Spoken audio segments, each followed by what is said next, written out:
Today's Shakedown will be a pleasure for some of you viewers because this show will be your confirmation of what some of you think about my journalistic skills. Today I'm going to discuss everything I don't know about auto racing, especially the stuff happening this weekend, March 28th through 30, 2014. And turns out what I don't know may be what you don't know either, so there.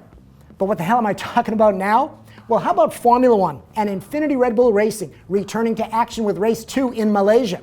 First race, F1 disqualified Red Bull for ignoring the FIA fuel flow rules. The hearing to decide who's right or wrong won't be till April. So I don't know what the hell each of these guys plan to do this weekend, do you? Today we'll discuss it. Pirelli World Challenge starts its season in St. Petersburg, Florida this weekend. Many call it the safe haven for GT racing versus what new IMSA has been doing in 2014 at Daytona and Sebring. But I don't know what Pirelli World Challenge racing will really be like, and I bet neither do you. So stick around and we'll discuss World Challenge and why teams such as Turner BMW have chosen to race St. Pete after its experiences with the Tudor United Sports Car Championship at Daytona and Sebring. They're one team looking at this SCCA Pro Series as an IMSA alternative, and World Challenge allows true GT3 spec cars like this McLaren MP412C. IndyCar also kicks off in St. Pete, now with new title sponsor Verizon and all its social and mobile media marketing clout. Plus a bunch of changes for teams, drivers, and different engine manufacturers with different teams. Now I don't know whether any of that will make a difference for IndyCar. Oh my God, more Leo ignorance. See where today's show is going? That's right. A know-nothing know-it-all talking about what I don't know. The perfect show to validate why the internet was built in the first place. But here's one thing I do know. This racing weekend is one of the first big ones of 2014. With F1, IndyCar, NASCAR, WRC in Greece, the World Challenge, stadium trucks, VLN at the Nürburgring, V8 SuperCars in the OZ, British touring cars in the land of Chris Harris, a host of support races around the globe, and the Japan Super Taikyu for GT3 and ST production cars. If you don't know how to enjoy racing this weekend, then I don't know about you. Oh God, more crap I don't know.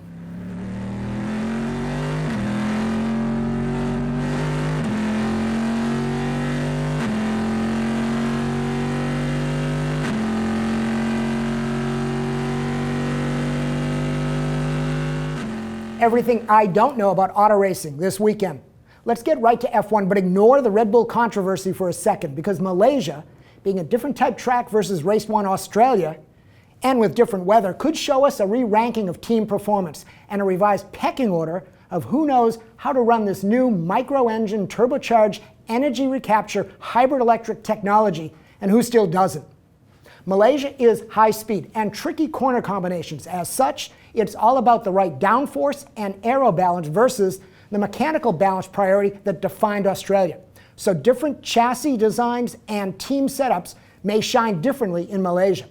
Plus the place is hot, so cooling these exotic power systems will be an issue, which does get us to Red Bull because testing showed that they do have cooling issues with their new car. But the big Red Bull question is, will they give the FIA the rules finger again, measuring their own fuel flow, or complying with the FIA readings and undermining their own defense at the April hearings? You know what? Who cares? I want to see if McLaren finds the half-second speed increase that Ron Dennis is trying to will out of the team.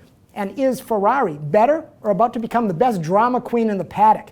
Is Williams for real? And are the new kids on the racing block this good?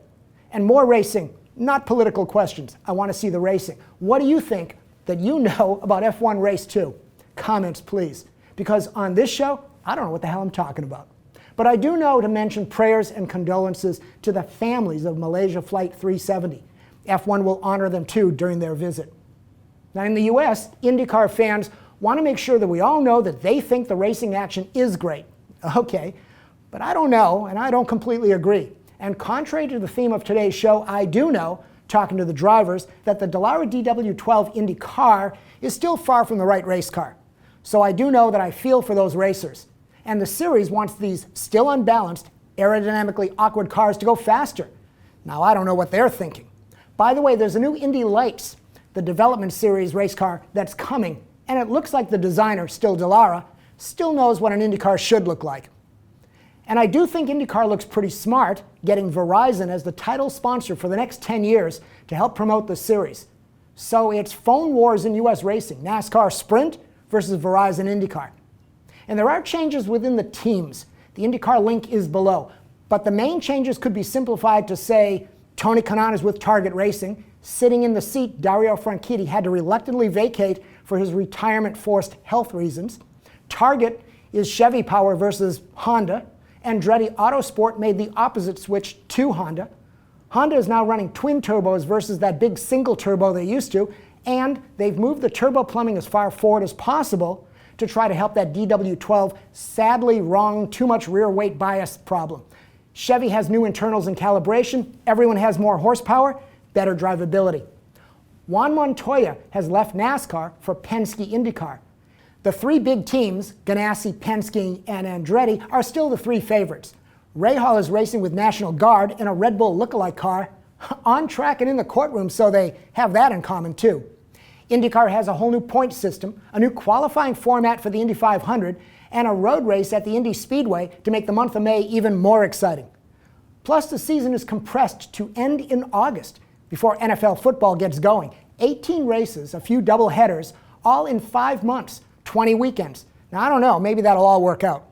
The IndyCar season opens in St. Pete, where the Pirelli World Challenge does too. And as much as IndyCar is working to generate news, and is the St. Pete main event, I really think more attention will be focused on the Pirelli World Challenge races, one on Saturday, one Sunday, for the 52 GT, GTA, and GTS class cars that are entered. Because sports car teams and racing fans will be evaluating the World Challenge racing versus their to-date experiences with the Tudor United Sports Car Championship. What we don't know is 52 cars, some of them pretty cool cars, GT3 Mercedes, Audi, Lamborghini, Porsche, McLaren, Ferrari, Nissan GTR, BMW, plus the new Acura, plus the Series GT Champs Cadillac, plus all those GTS Camaros and Mustangs, etc., etc. What we don't know is 52 cars. That's a lot of cars for only 1.8 miles of racetrack. Plus, this is pro racers and amateur drivers. And World Challenge driving quality has kind of been an issue. Hello, World Challenge Race Control, you're up. And we're all going to learn what we don't know about Pirelli World Challenge, starting with the St. Pete weekend. And we see that Turner BMW taking their IMSA GTD car back to full GT3 spec and onto the World Challenge grid to check things out, to figure out if this is maybe the place to race, or at least another series in which to compete. And if you're walking the St. Pete paddock, I bet you're going to find other IMSA team people window shopping and maybe even working with some of the World Challenge teams. And anyone in costume or disguise should be considered an IMSA official checking things out. Scott Atherton, is that you in the cow suit? And who's in the milkmaid costume? Oh my God, it's Scott Elkins. Hey, nice pail. Pirelli World Challenge. Please share in the comments before and after the racing what you think you know about World Challenge racing. So that's it for today. Everything we don't know about F1 in Malaysia. Everything we don't know about Verizon IndyCar launching in St. Pete. And World Challenge, not knowing if it really has the racing chops to be a viable option for teams, racers, and fans of North American sports car auto racing. And you do know that every time I say that is my code for NASCAR, right?